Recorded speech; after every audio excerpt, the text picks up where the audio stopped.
Well, we're motoring again. There is no wind. We've nearly finished crossing Pool Bay in most lovely warm sunshine. Not much wind though, just the nearest breath, not enough to sail. And directly ahead we have the Isle of Wight. We will pass quite close to the Needles on our course, so we'll have a closer look at the Needles and the Needles Lighthouse then. But it's a lovely sight, the chalk cliffs of the Isle of Wight directly ahead. Pool Bay, Bournemouth, King Harry Rocks, Swanage, and there's Mike motoring as well.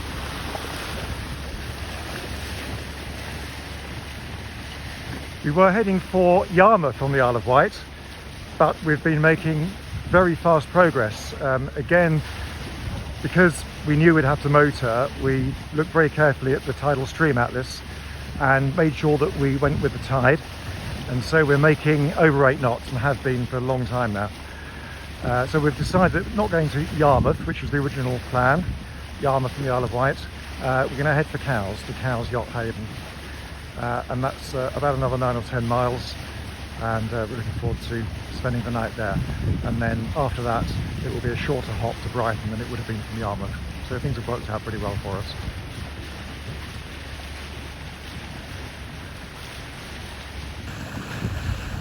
We just passed the Shingles Fairway buoy, red and white safe water mark.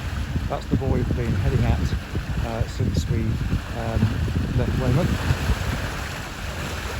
And we're now quite close to the Isle of Wight. There's the cliffs on the western point and the Needles at the bottom left of the image. We've been following the buoy channel at the north coast of the Isle of Wight, northwest coast, at an angle, and then past Yarmouth, where we've decided that we won't stay tonight, and we'll be heading up the coast until we get to Cowes. And that's where our destination is. You can see now the Needles clearly at the bottom left of the cliffs. There's a lighthouse there. You might want to check out. I'll take some more footage here and get a bit closer. We still have 8 knots over the ground, so there's still tide running with us as we approach the Needles. You can see the light at the bottom of the Needles. It's an occulting light, so the light's on more than it's off, and I've checked its pattern and it is as published in the chart, which is always reassuring.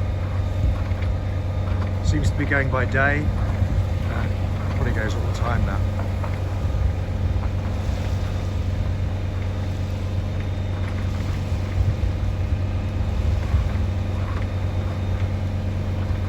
Really is perfect weather. It's except for the wind, of course, not ideal for sailing. It's warm, it's sunny. I can feel the sun on my face. Very slight breeze, which is warm. It's just a lovely place to be on such a fine day.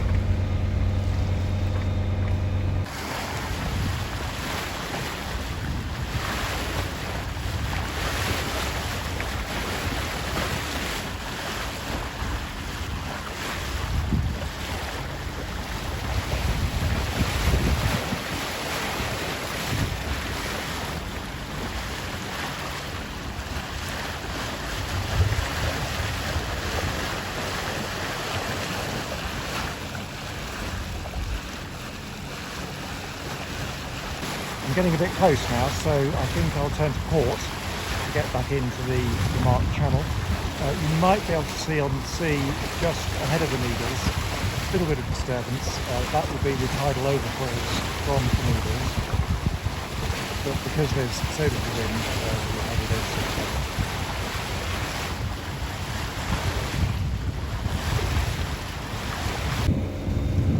See how the tide is flowing with us from that marker buoy there,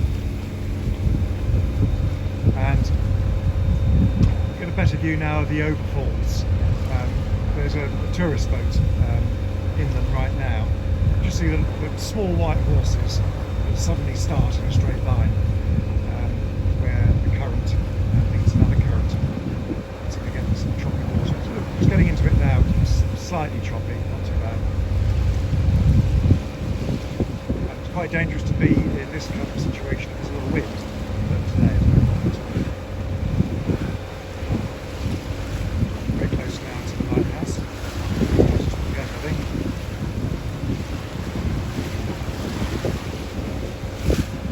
Yeah, the water's a bit cold today, but it won't be like this for long. Amazing how quickly these turbulences build when you get to headlands. We've had them around all the headlands we've been, but because we've had such high winds, we really have nothing to worry about. When there's more wind, you have to plan very carefully to make sure that you go through at the right time or avoid leaving. But sometimes you have to go a long way away from the headland to avoid the overfall. It's Portland, they recommend as much as 5 miles.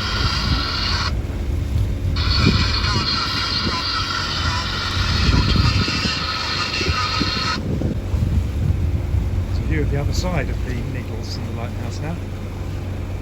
Huge chalk cliff, and there's a pleasure boat there. Enjoying the scenery just like Mike and I are. They're very lucky with the weather as well. There's the northwest coast of the Wight. Probably about the shelter on the way there.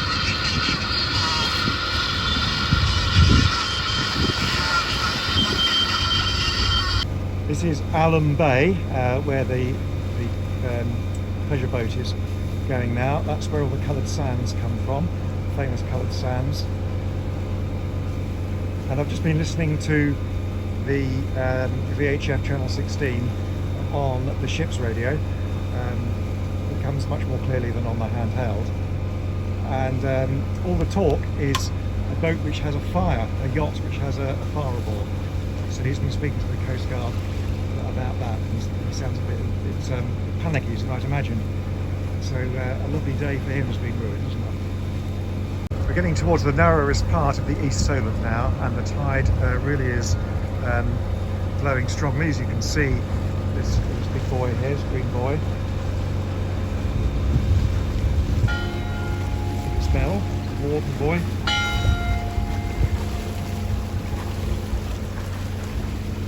There's Port Albert on the Fort Albert, I should say. Fort Albert on the Isle of Wight side, and Hurst Castle, impressive, on the mainland side. On the yacht straight ahead, that's the Celeste. We saw her on AIS way west, back at Eddersleigh. So she must be going home now, back to her port in the Solent. Palace over there. Probably stop gin and tonics. In the distance, chimneys of industry around Southport. We're in the narrowest part now by Hurst Castle. A bit of chop. All of that is down to the tide. There's really no wind. It's just down to the how the tide flows through this narrow channel and hits water that's there already or coming the other way. We're doing just over 10 knots over the ground, which is hardly ever achieved in a boat this size, other than with a huge amount of tide assistance. As you can see, quite a chop there now, all down to the tide.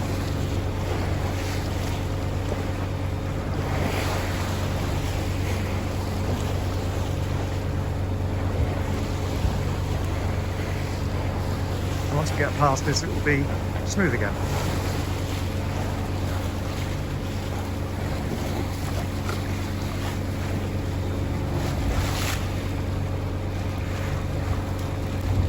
We've reached Yarmouth on the Isle of Wight now, and we're still doing over 10 knots. Now, bubble will do about 6.5, perhaps 7 in still water, so we've got 3 knots pumping us along. And Mike and I both feel that when we have to motor because there's no wind, if we're getting that kind of lift from the tide, it really does make it feel not so bad. So it's good that we're passing Yarmouth and making the most of the lift that we've got from the tide. And hopefully we'll have it with us for a bit longer. We should have had it for a couple of hours more. And that should be enough to get us to Cowes. We're not far off Cowes now. To starboard is Yarmouth Bay. There's lots of yachts out sailing in Southampton water, which is lovely to see. And in just a moment, when we're around that head there, Egypt Point, I will call up the marina on VHF and see if we can get a couple of visitors berths for the night.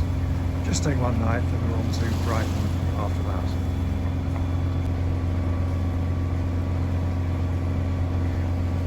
Well, we're just off Cowes now. There's the ferry from Portsmouth to Cowes going in. I have radioed up, haven't got a response yet, so I'm going to try again in just a moment. It really is very warm here, very sunny, lovely day.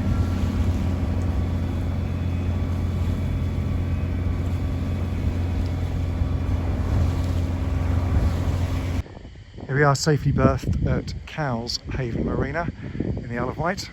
Lovely marina, very busy. Looks like a nice clubhouse over there. I imagine it might be quite expensive, but we haven't been up to the office yet. It was quite difficult getting in here because it's not an enclosed dock, so we had to cope with both the tide and the wind to get onto our berths. We managed it all right in the end. There's the ferry over from Portsmouth. Cars and people on it, out in the river. And in the distance you can see the mainland, which is behind those three gulls. So Mike's on the phone and I'm just about to make my lunch. That's the end of another successful, very pleasant passage.